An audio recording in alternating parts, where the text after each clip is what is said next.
sayang dipanggil. Hilang namanya. Hilang nggak namanya? Hilang. Makanya nama Tuhan itu hanya dikenal di tingkat syariat. Di tingkat selanjutnya hilang. Kemudian dia akan mengenal nama lainnya yang di tingkat selanjutnya juga hilang. Terus kapan saat kita akan mengalami? Ketemu. Nah, menuju atau bertemu dengan Ya harus memulai di tingkat pertama. Kalau hanya bertanya-tanya saja gini nggak bakal bertemu. Setelah bertemu, apakah memang benar-benar istimewa, Om? Oh, sangat istimewa. Jadi ini Setelah ketemu ngapain? jalan untuk bertemu, yaitu tadi dengan cara. Sarana yang kita lakukan adalah bagaimana mempertemukan semua istilahnya bagaimana kita mulai mengenali sarana yang kita miliki untuk bisa bertemu, yaitu yang disebut dengan otak kanan, otak kiri. Bagaimana menyatukannya, itu yang harus kita ditanyakan. Salah satunya meditasi. Nah, maka dalam meditasi ini yang harus dilakukan bagaimana menyatukan otak kanan dan otak kiri. Bagaimana mengaktifkan otak kanan. Dan mengaktifkan otak kanan itu nggak gampang. Karena manusia lebih banyak menggunakan otak kirinya ketimbang otak kanannya. Ketika yang berbicara semacam ini pun juga masuk ke otak kirinya. Apakah otak kiri kita ini tenang, maka apa yang dipahami oleh otak kiri itu bisa esensinya itu akan ditransfer ke otak kanan lewat corpus callosum. Nah, sampai sekarang tak latih. Mau dilatih apa enggak? Oh iya, itu yang penting caranya. Ya. Jadi untuk menyatukan kedua otak ini butuh password. Otak kiri butuh password kata-kata. Otak kanan butuh password simbol. Gambar, simbol itu kan gambar. Ya.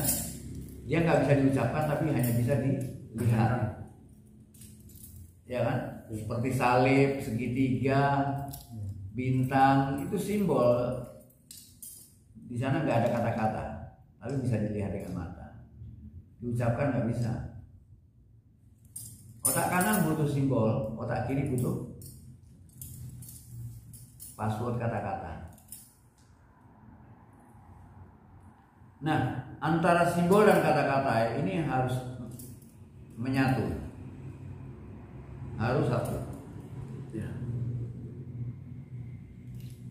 Otak kanan, mengaktifkan otak kanan manusia itu nggak gampang, ya. Karena seringkali manusia itu dalam kehidupnya selalu menggunakan otak kiri. Anak kecil sebelum anak kecil ketika dia mulai bayi itu otak kanannya yang bekerja. Dia melihat apapun juga itu yang bekerja otak kanannya. Dia mampu melihat apapun dengan cermat. Melihat apel itu cermat.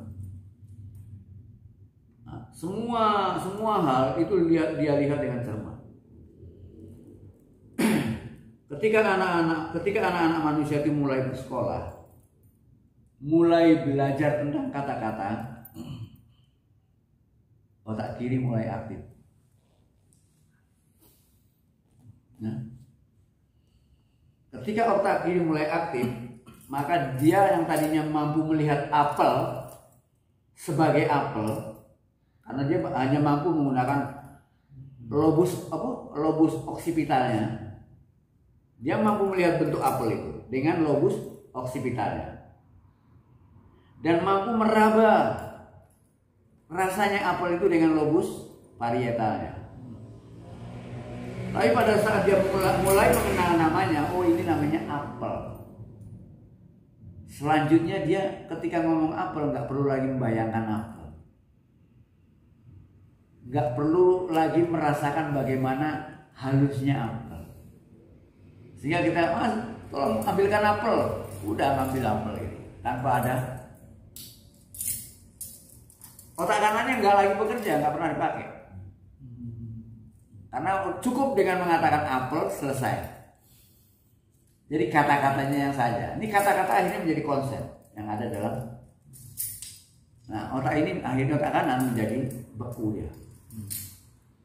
Nah, untuk mengaktifkan kembali itu nggak gampang.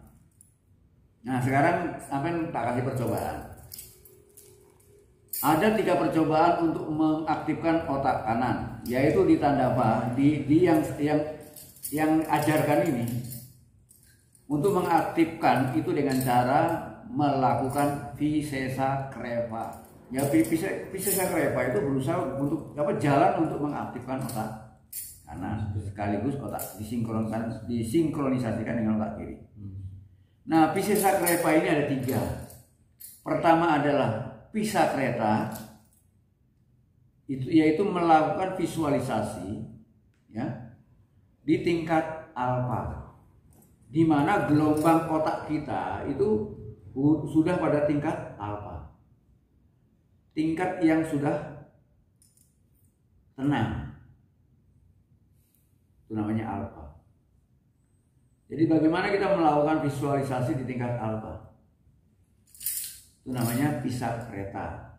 Jadi visualisasi di tingkat alfa agar menghasilkan kreativitas Anda. Kemudian visualisasi yang lebih tinggi adalah pista kereta. Bagaimana kita melakukan visualisasi? Tahu visualisasi kan? Membayangkan. Karena tugas otak kanan adalah membayangkan. Nah, kalau otak kiri itu mengatakan, mengucapkan. Bukan hanya membayangkan tapi juga merasakan. Pista kereta adalah melakukan visualisasi di tingkat theta. Di tingkat theta gelombang otak kita itu semakin landai, semakin rendah. Kalau di wilayah beta itu gelombang otaknya seperti ini. Orang-orang yang sibuk bekerja itu beta. Sampai mikir utang, mikir duit, mikir itu beta. Nah, orang kalau selalu di wilayah beta itu gampang stres. Ya. Kalau otak kita selalu di wilayah beta, maka kita akan gampang stres. Karena kalau kita berada di wilayah beta, itu akan merangsang kelenjar hipofisa kita memproduksi hormon yang namanya adrenokortikotrofik. Yang kemudian akan muncul hormon namanya kortisol. Hormon kortisol ini adalah hormon stres. Kalau orang stres itu karena adanya hormon kortisol. Dan hormon ini nggak bisa disembuhkan. Kemudian di samping itu juga akan merangsang kelenjar lain yang namanya adrenal sehingga memproduksi banyak hormon adrenalin. Hormon adrenalin ini yang melahirkan banyak ketakutan dalam hidup sampean. Dan itu hormon ini akan banyak merusak sistem dalam tubuh sampean. Banyak yang dirusak, sistem peredaran darah, banyak.